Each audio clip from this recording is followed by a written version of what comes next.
I remember the moment when the mocking laughter of my family carved its way into my soul, a blade dipped in the poison of disbelief. I was sitting at the dinner table, the clatter of silverware stark against the hushed whispers of scorn. "Rats don't talk, Felix," my brother sneered, his fork stabbing at the mashed potatoes like it could puncture the truth I desperately clung to. "You're just obsessed with nonsense. Time to grow up, buddy." Those words echoed in my mind long after I was fired from my job as a pest control inspector. They ridiculed my theories, laughed at my wild claims that the city's rats were communicating in ritualistic patterns. They called me a lunatic, a disgrace. I could see it in their eyes, the thin veil of fear cloaked in scorn. But what did they know? What could they possibly understand about the intricate language of the vermin that scuttled through the shadows of our city? So I retreated into my obsession, a dark, thrilling sanctuary where I began my relentless descent into urban vermin semiotics.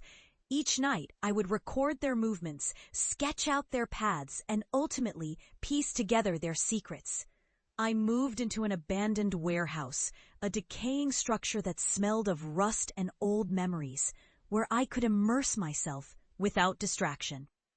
My only companions were the rats, and they watched me as I watched them. Our existence intertwined in a grotesque ballet of survival. The nights grew longer and the shadows deeper. I witnessed them gathering in unsettling patterns, a choreography fueled by something ancient, something that writhed beneath the surface of the mundane.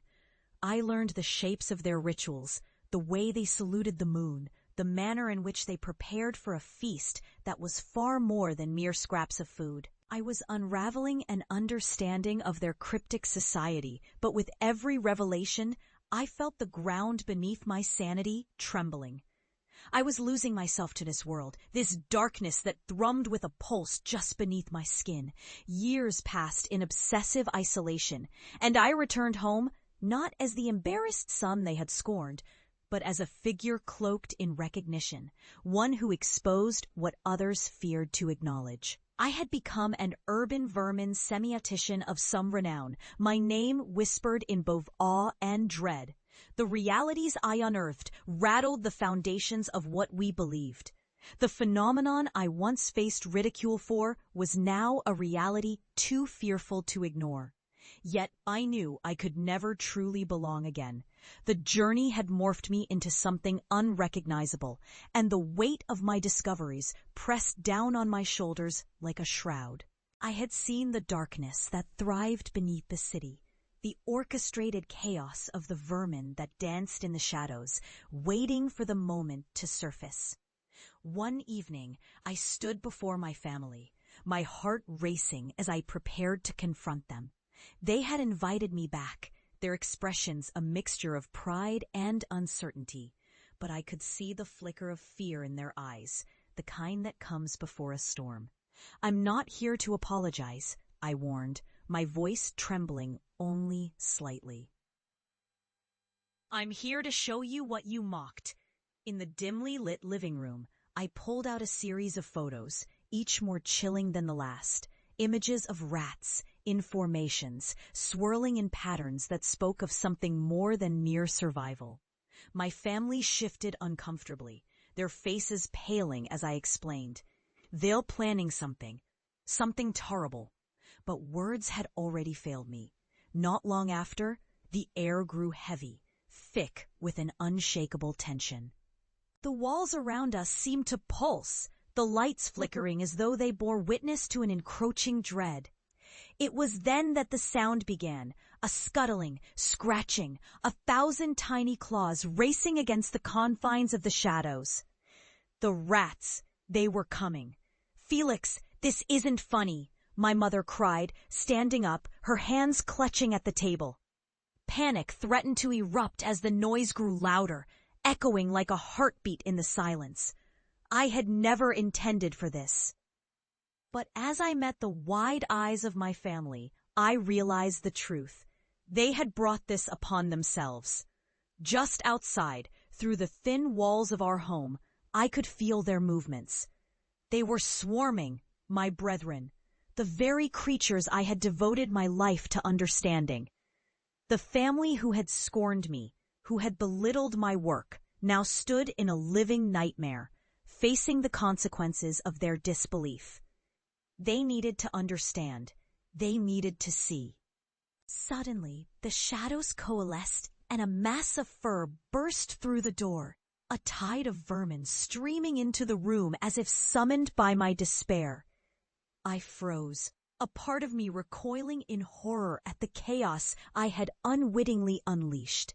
But another part of me, a darker, more primal part, welcomed the truth. They flowed like a river of despair, encircling my family, filling the space with a cacophony of squeaks and frantic movement. "Felix, please," my brother shouted, backed against the wall, his face drained of color. "We were wrong. We believed you. Just make it stop." But there was no stopping this now. The shadows writhed and pulsed, their intent clear, no longer a mere figment of my imagination. My family was witnessing the burden of my knowledge, the horror of what I had discovered. As they faced the swarm, I felt a pang of vindication mixed with despair. I had succeeded, and yet it felt hollow. I could never erase the scars of derision, but perhaps, finally, they would understand. I stepped back and watched as the chaos unfolded, the creatures binding my family in a dark embrace. They were engulfed in the truth they had denied, the layers of their scorn unraveling into fearful acceptance. And for the first time, I felt free. In the days that followed, I would leave them to their fate, reclaiming my place among the shadows where I belonged. I felt the weight of my discoveries, the burden of understanding, but above all, I felt the finality of their lesson. As I stood in the doorway, a figure clad in the shadows of my own making, I whispered into the night, "You mocked the darkness, but it was you who brought it home." I walked away, the echoes of their screams fading behind me, knowing that I had become the very warning I once sought to convey. The city awaited me, its secrets beckoning. And I stepped into the darkness, my heart heavy yet triumphant.